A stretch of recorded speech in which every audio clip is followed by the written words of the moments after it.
April 11th, 2019. A Southwest Airlines flight cruising calmly towards San Diego.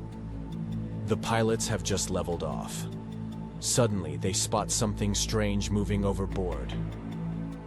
Not another plane, not a drone, unknown spherical object, moving at a significant speed. Pilots report it, passengers record it, but no one explains it.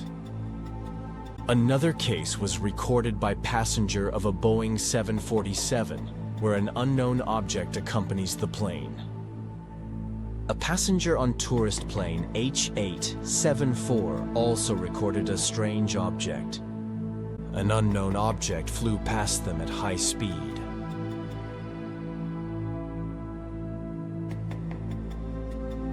This has happened dozens of times. Bright lights tailing planes, then vanishing in seconds. No radar blips, no official comments. Just shaky footage and stunned witnesses. What is this? Is it real? Or montage? Or illusion? Or are they hiding something from us? Or something watching from above? Look out your window.